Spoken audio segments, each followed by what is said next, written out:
Well, students, this is the chapter on medication safety and their various routes of administration. You will want to review this section on parenteral medications again before week 6 when we will be applying the knowledge and practicing with the equipment in lab and in class. Here are the learning objectives for this chapter. Please take a moment and review them.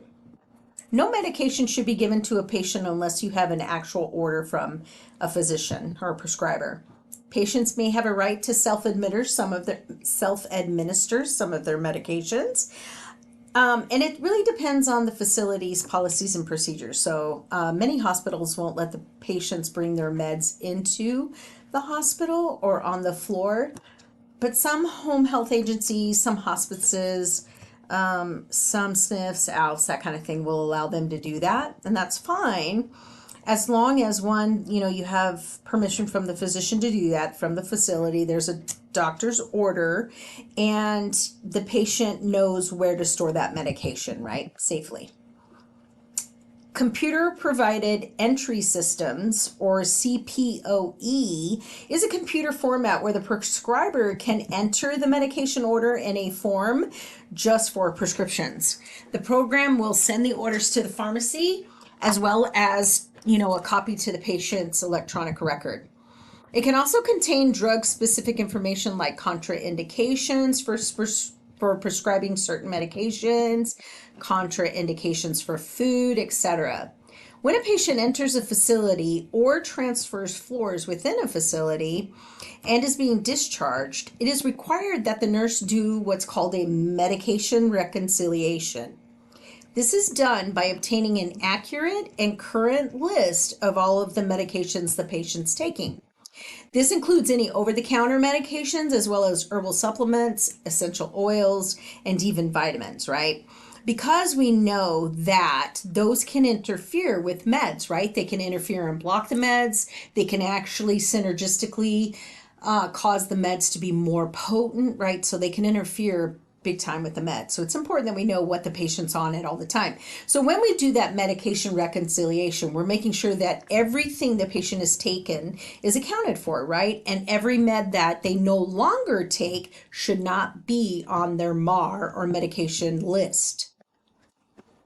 There are also different types of medication orders. Standard written prescriptions are to be given until further orders are received. Some medications, like narcotics, will have an automatic stop date. This is to ensure that the medication is still needed after a reasonable amount of time. Stat orders mean you are to give that medication immediately and only once. Single prescriptions are given once at a specific time. PRN medications are given when the patient requires it within established protocols. A verbal order is when a prescriber gives a nurse a spoken order. These are usually only given in urgent situations, although I will say we do it all the time. Telephone orders are the same as verbal orders, except the orders are given over the phone. Please make sure to repeat and verify back every aspect of any verbal or telephone order. And you want to enter those orders into the computer system as soon as possible, right? So so everybody who accesses the chart has the most up-to-date information. And also, when you do go into the chart to document it, make sure that you document that you read the order back, right? Remember, verbal and telephone orders can be a source for errors, so we really should be very careful when we do it and should avoid doing it unless we have to. I'm sure we've all had a prescription for some medication at some point in our lives. The picture on this page shows a traditional prescription order from a prescription pad. You should be able to read it now that you know what these abbreviations stand for. Recently, prescriptions are many times computer generated, so a lot of orders get computer generated. Many times they're sent electronically. Now remember, with the new Controlled Substance Act, with the government, many of the controlled substances have to be, C2 specifically, have to be sent electronically from the physician. We can no longer, as nurses, call in C2 meds, right? They have to be sent electronically. This slide lists all the components a prescription must include in order for it to be a valid prescription. Please pause the video and take a moment and read through these. As a nurse working with medication orders, you also must verify a prescription to make sure it makes sense. Does it make sense for this patient to be receiving this medication at this dose, with this route, with the time frames, right? Is it transcribed correctly? We are literally the last check, so it's our job to ensure it's a safe order for our patient. So what do you do if you do not recognize this med, or the safe ranges for this med, or any of the side effects or potential adverse reactions? You look it up, right? Nurses are legally responsible for the medications we administer.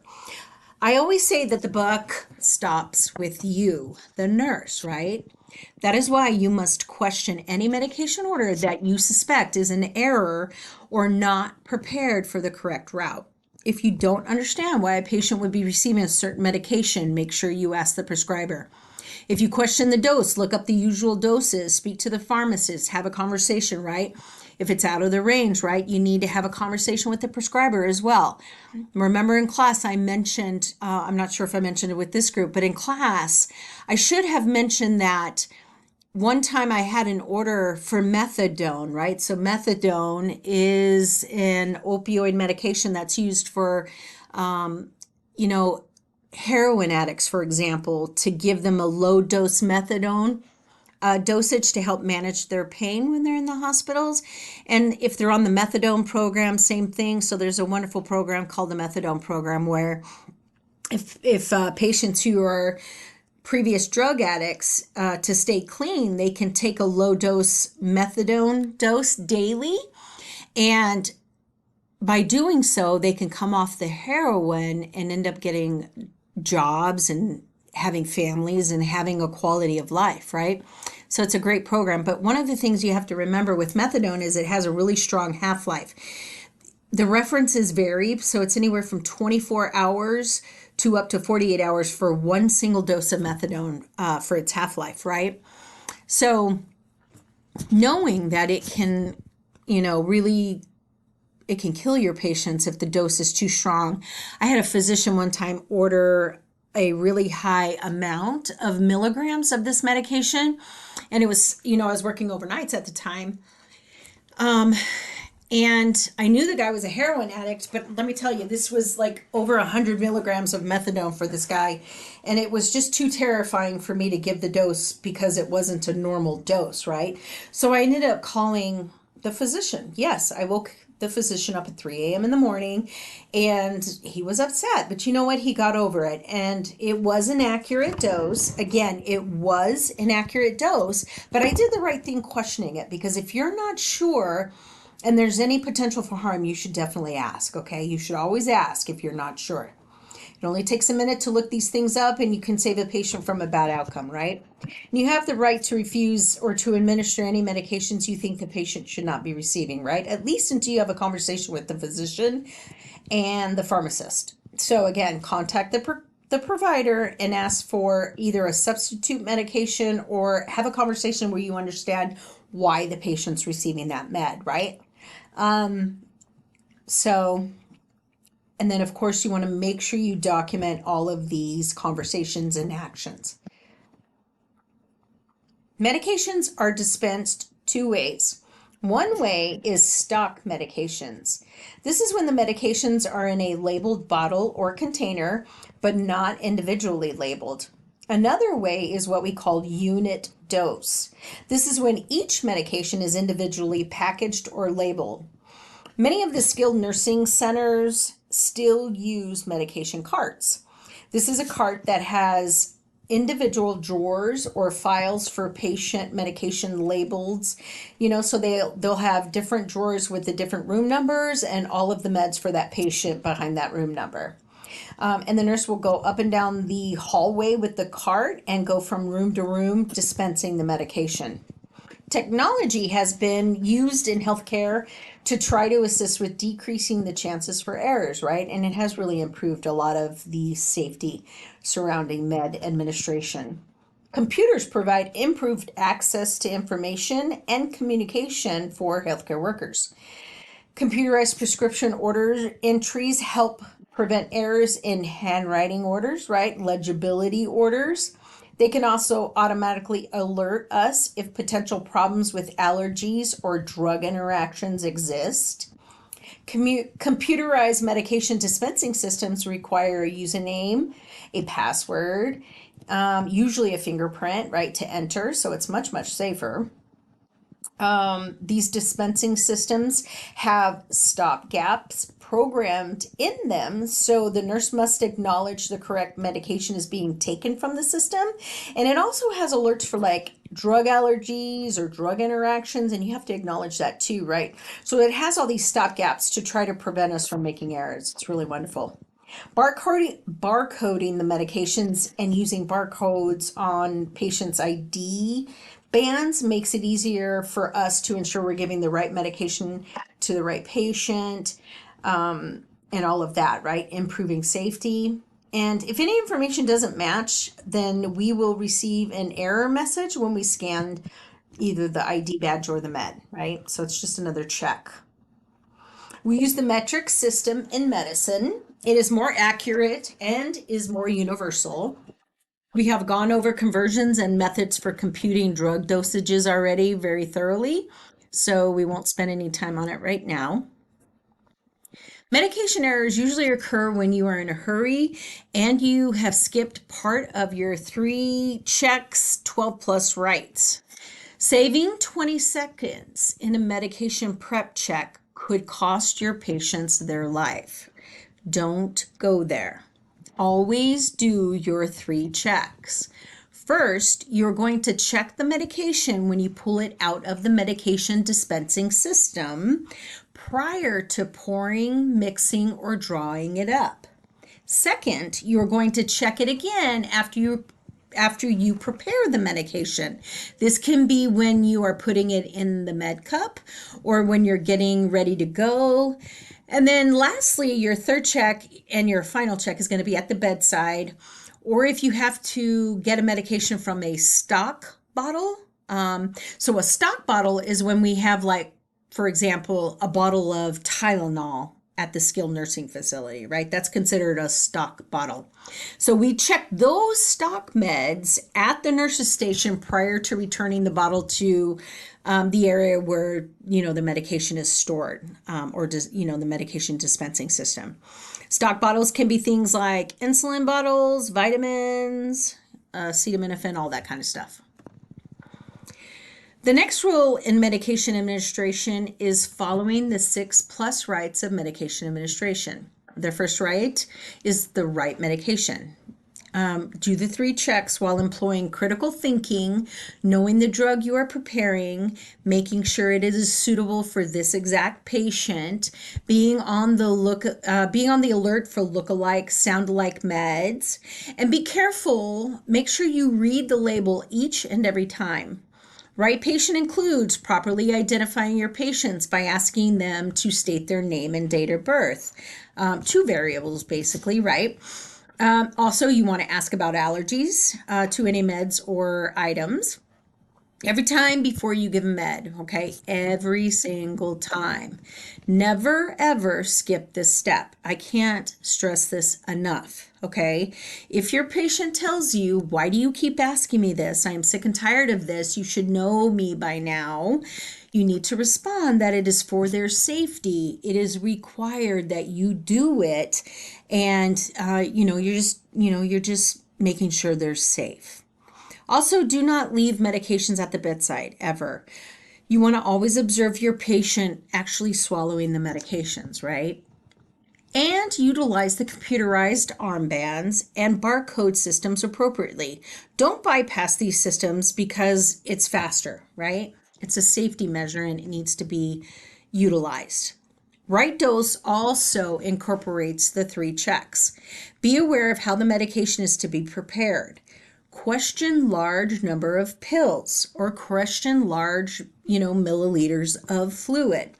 Right route also is included in the 3 checks. Make sure the medication is in the proper form to give it, in the right prescribed route. The right route also means the right site, especially in regards to intramuscular medications.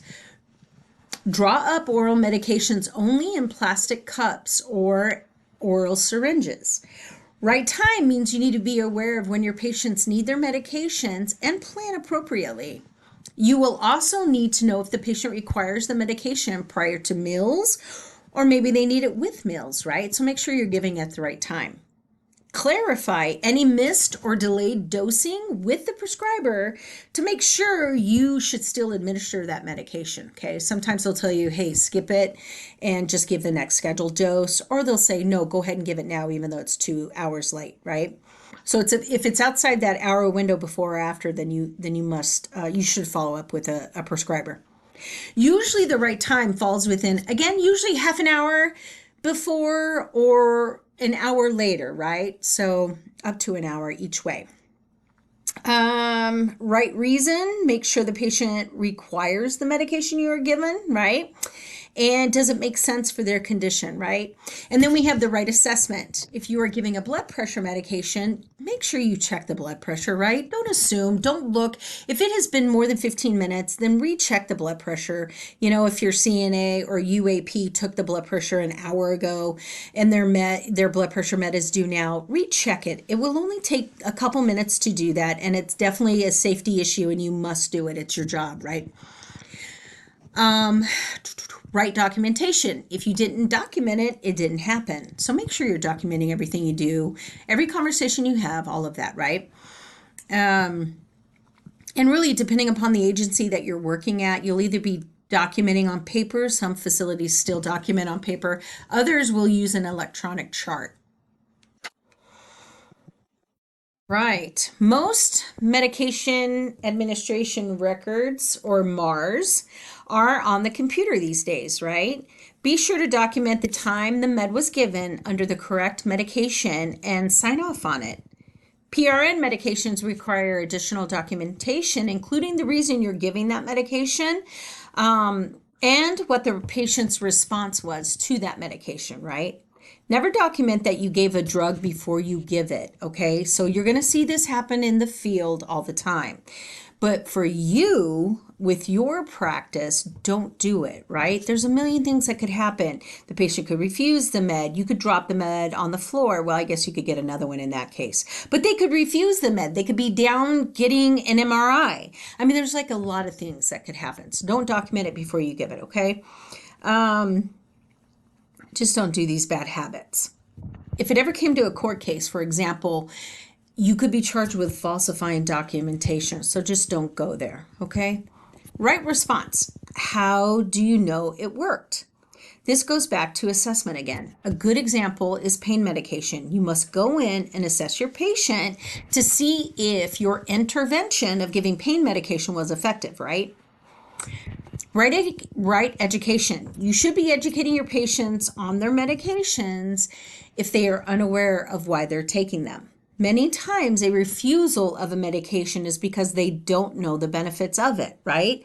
So take a moment and teach them, okay? And if they still refuse it after you've taught them about the med, and that includes the benefits of the medication as well as the risks of not taking it.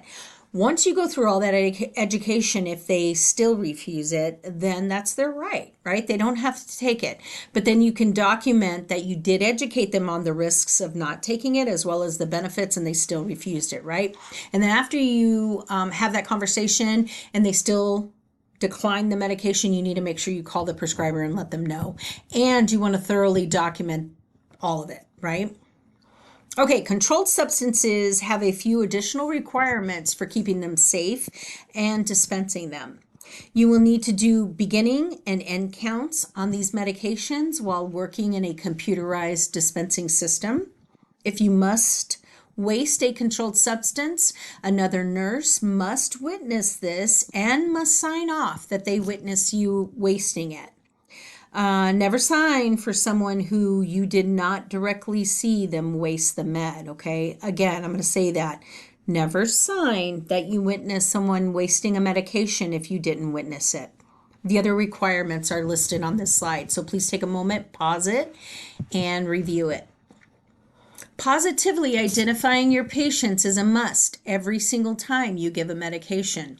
It doesn't matter that you did it at the beginning of the shift. It has to be done every single time you walk into the room with meds. First, while observing the name band, you must ask the patient their full name and then also move on to their date of birth. That is your first and second identifier. Then you will use the technology provided to scan the armband code, scan the code on the medications. You're going to compare them to the computerized medication administration record, or MAR, for accuracy, as well as any alerts that might be going on. This slide lists the various routes of oral medications. Medications that you swallow can come in tablet, it can come in a pill, can come in a capsule. They can also come in liquid suspension forms. They can be buccal or buccal, however you say that. They can be sublingual medications that you take in your mouth. These are absorbed via the mucosal membranes, which we've mentioned in class are really great absorption method.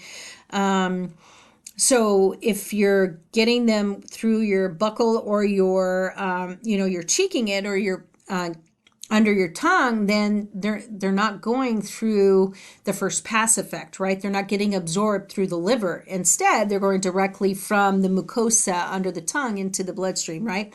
And so they can get absorbed more rapidly, right? The picture on the left side of the screen with the pill in the cheek is buccal or buccal. The picture on the right side of the screen with the pill under the tongue is sublingual. Enteral medications are given via a tube for patients who cannot swallow or take oral medications, right? And that's listed on the right there. All right. Now we are ready to go into our patient's room to give them their medications. But we have a few assessments we need to do before giving them their medications. Always have a current set of vital signs. Assess if your patient's general condition is appropriate for the medication. Assess if you know all about the medications, right? You need to know them before you give them. So if you're not sure what the med is, you're going to have looked all that up before you ever go into that patient's room, right? You're going to assess the patient's mentation or mental status. Can your patient successfully take, swallow, or administer that medication? In the initial nursing assessment, make sure to get any drug allergies or history of illnesses that may affect their reaction to any medications you're going to be given. Also assess their physical need for the medication and their ability to swallow safely their medications, or if you're giving intramuscular medications, make sure you can give them safely as well.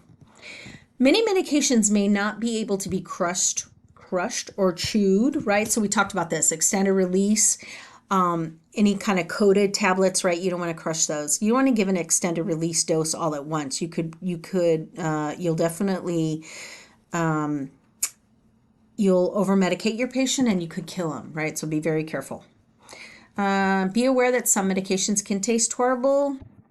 In order to minimize or disguise this taste, you can use several techniques. If it is not extended release or coated, you could crush it and add it to applesauce or a drink. But of course, what are you going to do before you do that? You're going to make sure that the medication can be crushed and added, right? So do your research and make sure it's safe to do that. You could have your patient suck on ice before giving the medication. Let's see. Another trick is placing the medication once you mix it in the back of an oral syringe. So you mix it with a little water in the back of a syringe and then, in a syringe, and then you put it in the back of their tongue, right? So the taste buds, there's not as many taste buds in the back of their tongue, so it doesn't taste as bad, right? Store oily medications in the fridge. And you definitely want to offer oral hygiene immediately after giving any kind of meds. And then make sure you give them plenty of water or other liquids to take it with, right? For older adults, you need to allow additional time for them to take the medication. And you may need to crush the medication and give with food or liquid, again, if it's safe to do so. You may need to gently massage the laryngeal prominence to create the response to swallowing for some patients. And make sure that you assist to set up a schedule for their medications. Tell them about medication dispensing aids that are available to them. Teach them not to rely on shape or color of their medications because manufacturers change all the time, right? So that the med may change shape, it may change color. So please tell them not to rely on that, but to literally get to know their meds by name, right? Again, different pharmaceutical companies have different looking pills with the same medication name. So it's very important that we get them to know the actual names of their meds. The parenteral route of medications is via an injection. Here are the 3 places common injections are given, as well as other routes you will learn in the other 3 blocks. Please pause, take a moment, and review each one of these, okay? When selecting the proper equipment for the injection, you must consider several things. First is the route. Intramuscular injections require longer needles, right, to get to the muscle. Some people that are obese may require even longer needles than the standard needles, right? And the opposite is true. When you have very thin people, they'll need shorter needles, right? Next thing we look at is the viscosity of the medication, or literally how thick is that med. If it's got a high viscosity, you're going to need a larger lumen needle size, right? So the lumen is how wide around it is, right? So higher viscosity means the medication is thicker, and therefore it's going to need a larger lumen size for the medication to go through, right? How much medication needs to be delivered will help you decide the syringe size you need. And you need to consider the medication itself. Like, is it insulin? Because we only give that insulin through an insulin syringe. Never, ever give insulin in any other syringe other than an insulin syringe. Because remember, insulin is in units and it is its own measurement and therefore cannot be coming out of any other syringe. Now let's get familiar with the terms of the various parts of the needle and syringe. The body of the syringe is called a barrel. The plunger pushes the medication through the needle. The end of the syringe has threads on it to secure the needle to it. The part of the needle that attaches to the syringe is called the hub. The body of the needle is called the shaft. The diameter of the needle is called the lumen, right? We just talked about that. And the end of the needle where the medication comes out is called the bevel.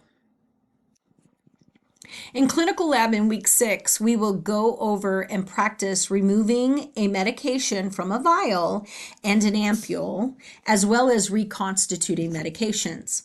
Please read this information in your text, review the skills in your skill book, and be prepared to practice these techniques in class. In week 6, you will have your endocrine lecture.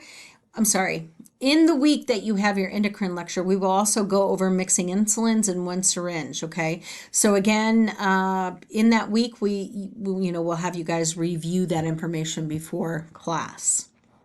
In this slide, it goes over the angles that injection should be given, okay? As nurses, you should be able to regurgitate this information quickly, right? Intramuscularly is typically given at a 90-degree angle, like a dart, right? But you can slightly change that angle if you need to, especially for thinner patients, right? So, 70 degrees, whatever it might be. Subcutaneous injections are also given at 90-degree angles, but we can also angle that up as low as 45 degrees. So like, again, if your patient's really thin, turn that sub-Q injection to a 45 degree, give it at that angle so you get the fat tissue, the sub-Q tissue, right? But if they're obese, you can do it, straight in like a dart with a 90 degree. And then we have intradermal medications are typically given 5 to 15 degrees, more toward the 5-degree angle. And it's just to get right underneath that skin layer, right? If you go too deep, it's not going to work. So it won't be effective, I should say. This slide reviews the principles for intradermal medication injection. Please take a moment to review this information, so pause the video. Needles for these injections are short and have a very small lumen, right? The gauge of the needle indicates its size. The larger the number, the smaller the gauge of the needle. Subcutaneous injections also have smaller needles, usually about a 3/8 to a 5/8 inch long, and also they have smaller gauges. Usually the gauge will range anywhere from like 25 to 30.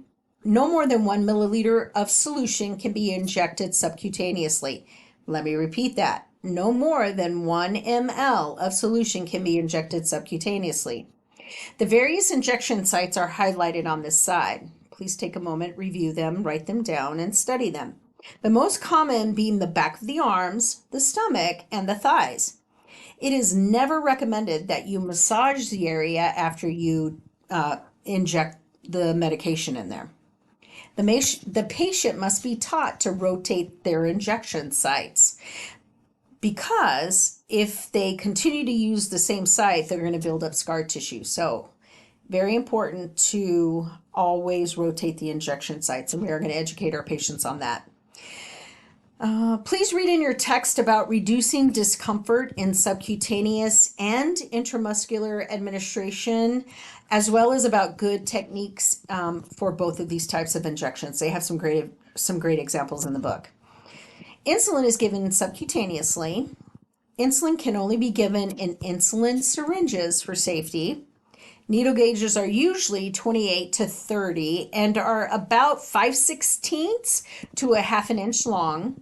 Again, please go to your book and review the information around insulin pens and how insulin pumps work as well.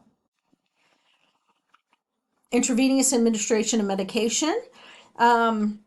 We'll deliver the drug directly into the bloodstream, right? We talked about last week that the bioavailability of IV meds is almost 100%, if not 100%, right? So 90 to 100%. Medications, they have an immediate effect once they're administered, right? Because it goes right into the blood. So we literally cannot take it back once we inject it, right? So just be careful, right? Intramuscular injections are given in 3 different muscle groups. The first is the ventral gluteal site. This is the preferred site for adults as it is the largest muscle, but it has less nerves. It has less blood vessels near the site where we do the injections. So we're going to put our patient on a side-lying position with their knees slightly bent, and then find the head of the greater trochanter, and then you're going to place your palm over the head of that trochanter, and then point your thumb towards the groin and your index finger and your middle fingers toward the anterior iliac spine, and then you're going to spread your index and middle fingers and then find your spot. So there's a picture right there on the top middle, the top picture on the left. That's exactly what we're going to do, right? We're going to practice this in class and then again in lab. Again, hand positions may vary a little bit depending on the size of your hand and the length of your fingers, right? The ventral gluteal site takes 1 to 1.5 needle size depending on the size of the patient. If you are obese, you can use up to 2-inch needle if not, if liked. All right, the next site is the vastus lateralis. That muscle is in the leg. This site also does not have any large muscle nerves in that area, right? And the needle size is usually 5/8 to 1 inch long. And then again, we're going to teach you a really easy way to find this site in class and lab. And this is also the preferred site for babies or children, right? So for babies and children, this is the preferred site, the vastus lateralis. Both the ventrogluteal and vastus lateralis muscles can take up to 3 to 4 mils of injections if need be. The deltoid muscle is usually for vaccinations. There is possibility to damage the radial nerve and artery, although if you do it how we're going to train you in class and lab, you shouldn't be anywhere near that radial nerve or artery, right? And in this site, we don't put any more than 1 milliliter of solution, right? Due to the size of the muscle. So be careful with your deltoid muscle. Again, we don't put more than 1 ml in there. Again, the deltoid injections usually have a 1-inch needle. And this is not the site you want to use for pain medication administration, but it is the site you want to use for vaccinations.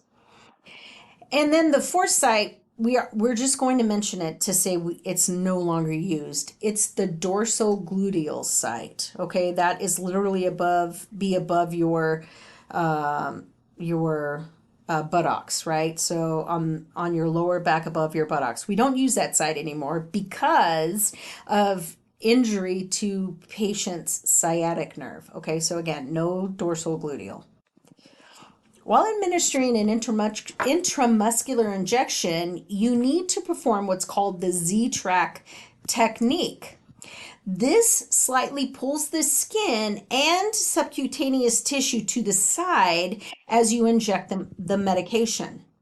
When you release the tissue, it slides back over the injection site to help prevent the medication from tracking back out of the surface, right? So it's a way to keep the medication in the tissue itself, two, to move the subcu tissue and the extra skin out of the way, and then again to direct the med into the right side. Let's see. We're not going to go over IV med administration because that's in block 2, so you can skip that part in the book, okay? All right. Topical medications may come in the format of creams, lotions, ointments, patches, you name it, right? We apply these medications directly to the surface of the skin of the body, or to body cavities listed on this side. Some are meant to treat the area of application. Sometimes after they are absorbed, they will have systemic effects, like nitroglycerin, for example, right? That's used to treat stable angina or stable angina, however you like to say it. Before applying these medications, you need to perform the following steps. For transdermal patches, make sure to assess the skin. You're going to look for old patches left on the patient's upper body, lower body, back, front. Once the students and I were applying transdermal patches to this one patient, and we found 3 old patches left on the patient. So it's really, really important that you check that patient for extra patches. It's like they don't want to take them off for some reason. After applications, you should document where the patch was applied and make sure the patch is labeled appropriately with the date and time of administration and your initials. Make sure you're wearing gloves, right? Because you don't want to absorb the medications. And you want to also apply the patch to clean and dry skin. Don't, rub the patch. Don't put plastic over the patch. Don't do any of those extra things. You don't need to do that, right? Just put gloves on, make sure the skin is clean and dry, intact, and then, of course, wash your hands after you take your gloves off after you're done. Let's see, did I get everything? Your textbook, maybe I'll just mention your textbook does go over typical medications that are applied to the skin, as well as guidelines for like applying patches and stuff. So you might want to just take a peek at that. Eye drops or ointments are administered in the lower conjunctival sac of the eye. Okay, so write that down, lower conjunctival sac of the eye. First, we need to assess our patient's eyes prior to administering any drops or ointments. And then when applying the medication, we want to use obviously clean gloves. We want to position our patients supine, or even have them tilt their head back. You can hand them a tissue for excess fluid runoff, but you want to make sure they understand not to wipe out the drops or ointment, right? So they can pat the outer edges of their eye, but please tell them not to rub, right? And then again, your textbook goes over instilling eye drops, so please take a moment and review that. Ear drops or ointments start with assessments also, right? All medications do. Then we're going to prepare the solution by slightly warming it up, right? We don't want to put cold medication in our patient's ears because that can lead to Meniere's, like dizziness and stuff like that. So make sure you warm it up between your hands by putting the medication in your hands and rubbing it back and forth. For adults, to straighten the ear canal, you will pull up and back. Let me say that again. For adults, you're going to pull up and back so that you straighten their ear canal. And so when you put the meds in, it goes to the right place, right? For children, you're going to pull down and back, okay? Place them on their side. Have them keep the installation in their ear for about 3 to 5 minutes so it can give it time to work. And if they get up too quickly, the solution can run out of there and could literally do nothing. So just make sure they know to stay 3 to 5 minutes.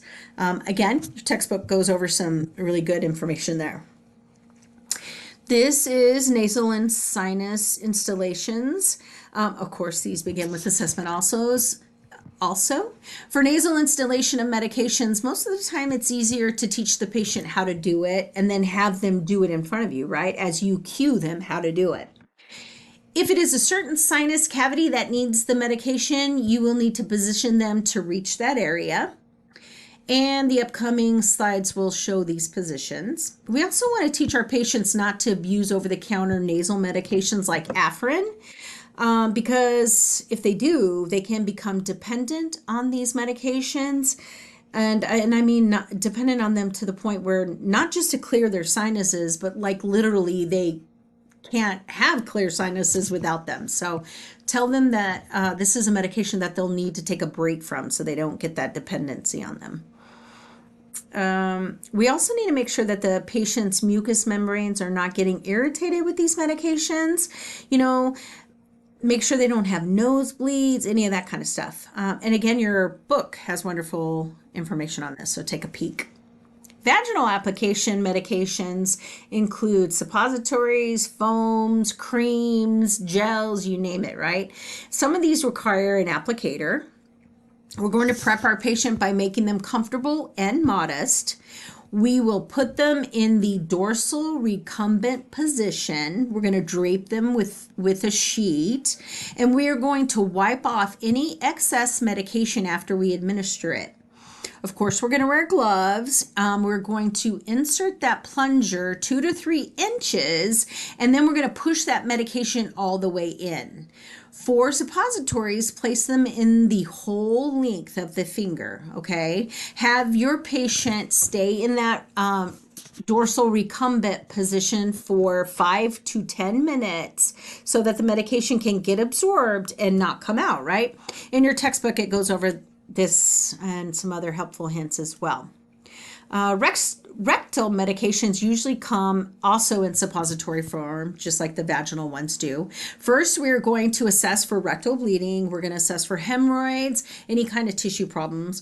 We're going to prep our patient by placing them in the Sims position and making sure they're comfortable as well as covered up, right? And do I have to say to apply gloves? Yes. So apply gloves. And then remember, we want to make sure we lubricate the suppository really well with jelly as well as your finger with jelly, right? And just realize that for the patients, it's a natural response for them to try to close that sphincter when it's touched. So what I like to say is take a few slow, deep breaths and try to relax. Do this one with the vaginal application as well, because people tense up, right? And you want to insert the rectal suppository about 2 to 3 inches and have them, again, lay flat on their side for about 5 minutes after to allow that medication to get in the system. Make sure the call light is within their reach. And then if you are expecting the patient to have a bowel movement, if you're putting in a enema or, a suppository or something, then you want to stay with that patient so that you can help clean them up and everything, okay? And again, your textbook goes over very helpful information with this. Respiratory inhalation administration of medication is done by producing a mist, fog, or spray from a liquid drug, and then we inhale it, right? This is also called a nebulization or nebulizer treatment. The alveoli, which remember are the most important part of the lung, right? That's the grape-like clusters that absorbs the med, will absorb the drug through the capillary system and it goes into the bloodstream. Atomizers turn the liquid into droplets. Aerosols turn the liquid into a gas. Metered dose inhalers, or MDIs, deliver a measured dose of fine droplets. Metered dose inhalers are pictured on this slide. These will give a predetermined amount of medication with each dispensing dose. Make sure to shake the canister because you want to mix that med really well. Place the mouthpiece in front of your mouth, to like 1 to 2 inches, and inhale slowly and deeply for 3 to 5 seconds. And if possible, hold the medication, have the patient hold the medication for up to 10 seconds to allow that medication to dispense through the lung fields, okay? And if they have a hard time doing that, that's a spacer in that left picture. We can use those for elderly and young patients, or anybody actually who has difficulty holding the medication, or who has difficulty timing, between depressing and breathing in. All of that, we can use a spacer which will literally hold the medication in that spacer and allow the patient time to inhale, thus increasing the percentage of medication that they get, right? Dry powder medications are also dispensed with a predetermined amount of medication with each dose, as well as a certain number of doses in each canister. Follow the steps on the slide to administer the medication properly. You want to instruct your clients to wait at least, I would say wait at least 2 to 5 minutes between when to administer the second dose, right? So you see patients who give themselves back-to-back doses of albuterol like within 10 seconds, right? And they're literally not giving the chance of that first dose to make a difference, and open up the lungs so that so that second dose makes a bigger impact. So just educate them, tell them to wait, 2 to 5 minutes between doses to allow the lungs to open up from that first dose. You also want to teach your patients to rinse their mouth after administering the medication, because these medications, if left in the mouth, tend to have a tendency to create an environment where candida or thrush can really develop and occur, right? So make sure they rinse their mouths if that's the case. Not with all the meds, right? Inhalation meds, but with many of them. Again, your book has really great resources, so pause this and look at those. So your MAR, right? Your medication record, and medication record documentation. So after administering the medications, you must document them in the MAR as soon as possible. Additional documentation may be needed, like a pulse rate, a blood pressure, whatever is relevant to that medication, right? For injections, you want to note the injection site you used, like left ventral gluteal. If you omit giving a medication, you must document the reason for not giving it. So if you omit it or don't give it, you must document why, right? Always. And if a patient refuses the med, you must document not only the reason, but that you also explain the risks as well the benefits of that medication, right? And that they understood that and still declined it.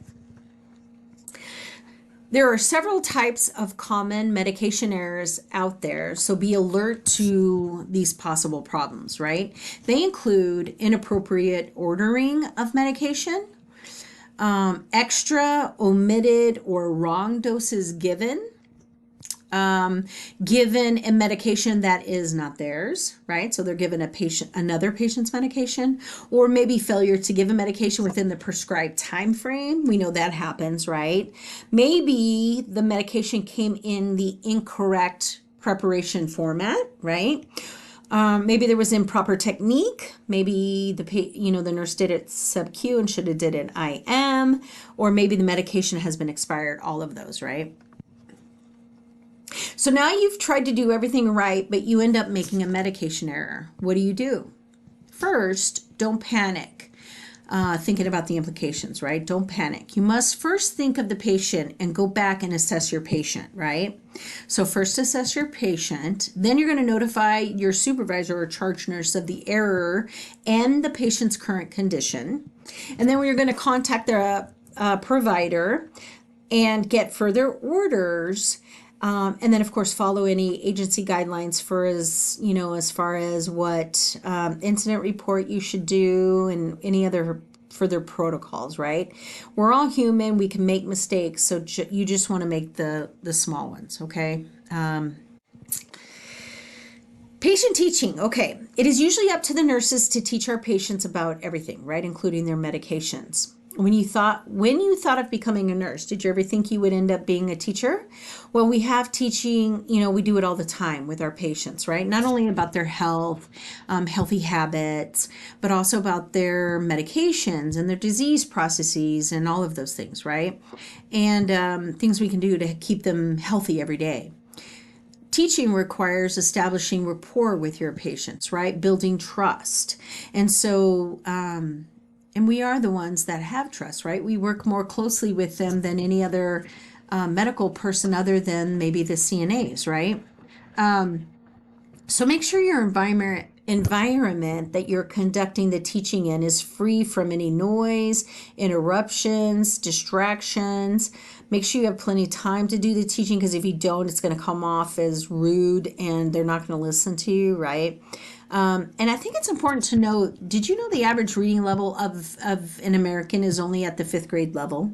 So we need to make sure we know our patient's educational level enough to speak to them at that level so they understand. And the other thing to consider is to make sure we are using layman's terms, right? We're not using medical language. When we say void, we know it's in regards to urinating, but your patient may think it's in regards to voiding something, right? Or not doing something. So just make sure you're speaking layman's term, right? Make sure their pain is under control and that they are ready to receive their information, right? So if a patient's in pain, it's not a good time to educate them. So medicate them for the pain and come back in a half an hour to do the education. And then sometimes you need to be more of a cheerleader for them than their nurse. So be really encouraging, right? Give them time to ask questions. Active listening means you are there with them at that moment and you're literally listening to what they have to say, right? And you're not thinking about what you're moving on to next. I know that's hard, but practice it, right? Whenever possible, have a family member or caregiver present for the teaching so that they can help the patient recall what you're teaching them, and they can also reinforce that in the home. Remember, they are usually not feeling 100% when we are working with them, right? And whenever possible, provide written material of what you are teaching them in their native language.